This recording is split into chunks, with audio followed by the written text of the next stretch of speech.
Hello दोस्तों, नमस्कार। स्वागत है आपका दून क्लासेस 2.0 में। दून कोचिंग क्लासेस में आप सभी का स्वागत है।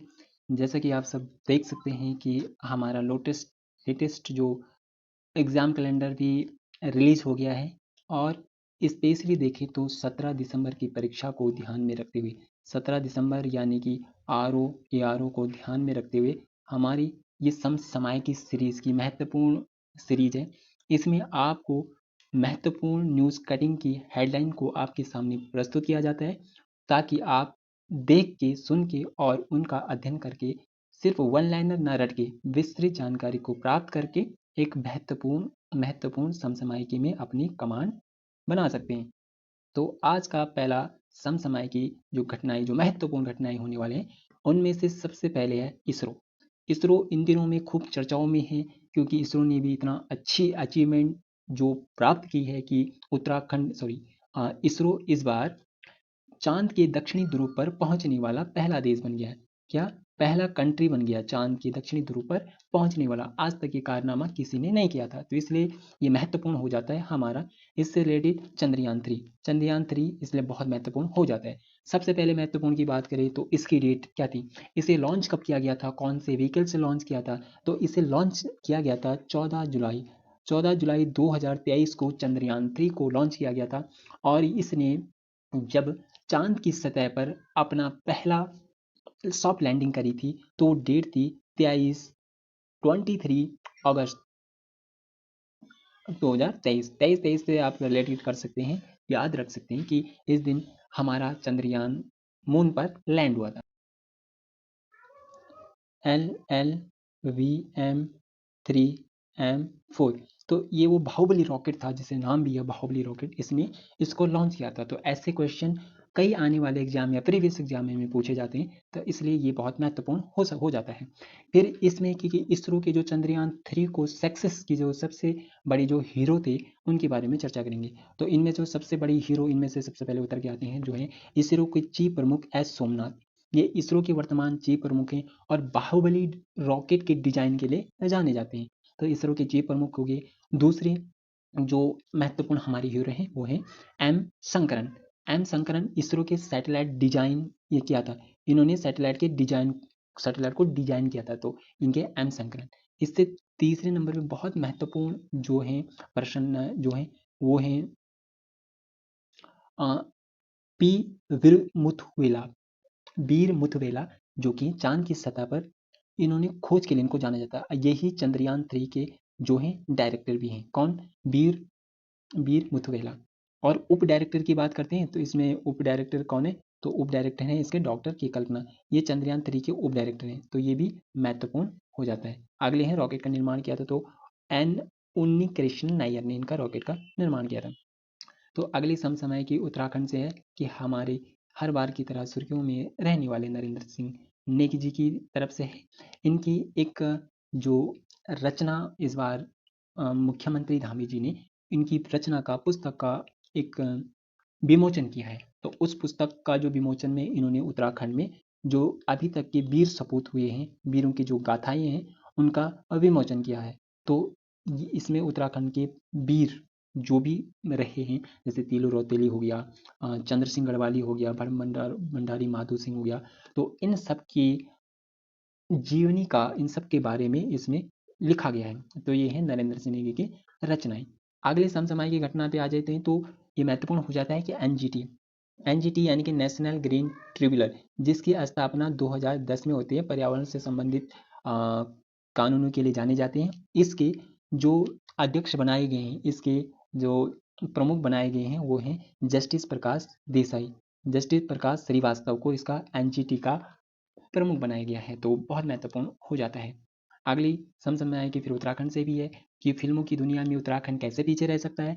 तो उत्तराखंड में इस बार 2 फिल्में पाताल टी और एक था गांव के लिए। क्या? गांव के लिए इसको राष्ट्रीय फिल्म पुरस्कार दिया गया है। राष्ट्रीय पुरस्कार इनको मिला है। तो बिट्टू रावती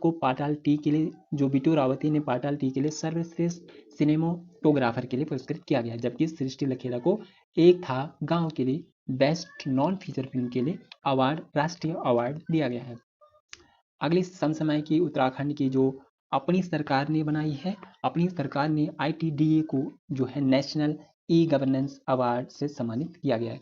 नेशनल ई आपने देखा होगा कि उत्तराखंड सरकार के जितने भी, आई थिंक मैं सही हूँ तो इसमें 76 से ज़्यादा विभागों को इंक्लूड किया गया है। इनमें सारे काम ऑनलाइन होंगे। ऑनलाइन के माध्यम से आप अपने जाति प्रमाण पत्र, अस्थायी निवास तथा अन्य किसी भी प्रकार के प्रमाण पत्रों को ऑनलाइन के माध्यम से बना सकते हैं। तो ये उत्तराखंड सरकार की एक गुड गवर्नेंस की एक बहुत अच्छी पहल थी। तो इसी को केंद्र सरकार ने जब पुरस्कृत किया था, नेशनल ई गवर्नेंस अवार्ड इसके लिए उसको मिला है, उत्तराखंड सरकार को ये मिला है। अगली सुर्खियां भी पौड़ी गढ़वाल से ही कि पौड़ी गढ़वाल के शिक्षक दौलत सिंह को राष्ट्रीय पुरस्कार से सम्मानित किया जाएगा। ये दौलत सिंह गुसाई, इन्हें पौड़ी में जो राजकीय इंटर कॉलेज सेंधी खाल है, यहाँ पे ये कार्यरत हैं। और इन्हें जैसे कि आप सबको पता है कि 2023 में जो शिक्षक दिवस आने वाला है 5 सितंबर को, इसमें ये सम्मानित होने वाले हैं और भारतीय राष्ट्रपति इनको सम्मानित करेंगे। अगली खबर भी उत्तराखंड से। उत्तराखंड की 2 फिल्मों को राष्ट्रीय पुरस्कार मिला है, जैसे इसकी हम पहले भी चर्चा कर सकें। एक है पाताल टी और दूसरा है एक था गांव। तो ये बहुत महत्वपूर्ण हो जाता है। इसमें ये था कि जो घाट मुनस्यारी को नगर पंचायत बनाया गया, घाट और मुनस्यारी को क्या करें, नगर पंचायत बनाया गया। घाट कहें, घाट आपका चमोली में होगा और मुनस्यारी आपका पिथौरागढ़ में हो जाएगा, पिथौरागढ़ में हो जाएगा। और जो भीमताल की नगर पालिका का उच्चीकृत कर दिया गया, भीमताल की जो नगर पंचायत थी उसका उच्चीकरण करके नगर पालिका बनाया गया। भीमताल नैनीताल में पड़ता है। इस तरीके से उत्तराखंड में नगर निगम, नगर पालिकाओं की सबकी संख्या क्या होगी, बढ़ गई है।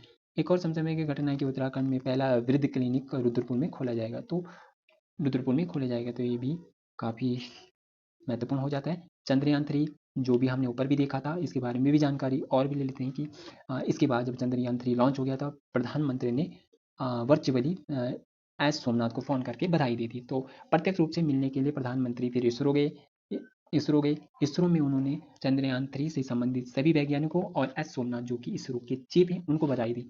और जिस जगह पर चंद्रयान 3 लैंड हुआ था, उस जगह का नामकरण किया गया, उसका शिव शक्ति पॉइंट, उस जगह का नामकरण किया गया। और 23 सितंबर जिस दिन हमने ये लॉन्च किया था, उस दिन को हम राष्ट्रीय अंतरिक्ष दिवस के नाम से मनाएंगे। तो बहुत अच्छी खबर है कि 23 अगस्त 2023 तो राष्ट्रीय अंतरिक्ष दिवस, 23 से मैच भी हो रहा है, तो राष्ट्रीय अंतरिक्ष दिवस इसी दिन मनाया जाएगा। आगे की बागेश्वर की दारसो गांव की रहने वाली बेटी ने सागर की गहराई में लहराई तिरंगा। तो इसरो के वैज्ञानिकों के सलाम के लिए या चंद्रयान 3 के सक्सेसफुल के लिए उन्होंने ऐसा काम किया है। बहुत महत्वपूर्ण एक और खबर है कि फीफा जो महिला विश्व कप चैंपियन है, फीफा महिला विश्व कप जो चैंपियन है वो स्पेन जीत गई है। क्या स्पेन जीत गई है? और स्पेन ने किसे हराया? इंग्लैंड को हराया। तो इस बार फीफा महिला विश्व कप जो जीती है वो स्पेन के हाथों में चले गया। हर बार की तरह एक एग्जाम पूछता है। तो ऑपरेशन परिहार का संबंध रखना है, तो उत्तराखंड पुलिस ने इसको लॉन्च किया है। तो इसका संबंध हो जाएगा कुख्यात जो अपराधियों को धर पकड़ के लिए ये ऑपरेशन उत्तराखंड पुलिस द्वारा चलाया जाएगा। तो दोस्तों ये थे इस महीने की महत्वपूर्ण समसामयिकी। आई होप कि ये आपको अच्छा लगा होगा या थोड़ा भी इंफॉर्मेटिव लगा होगा। तो आप इस चैनल को लाइक, शेयर और सब्सक्राइब कीजिएगा। विशेषकर यूकेपीएससी करंट की ओर, समसामयिकी की ओर ज़्यादा क्वेश्चन पूछता है, तो हम वही समसामयिकी जो परीक्षा की दृष्टि से महत्वपूर्ण हो उन्हीं के आपके सम्मुख लाते रहेंगे। और आपका कर्तव्य है कि आप चैनल को लाइक शेयर कीजिएगा, जिससे आने वाले वीडियो का नोटिफिकेशन सबसे पहले आपके पास पहुंचेगा। Thanks for watching. देखते रहिए। जय हिंद।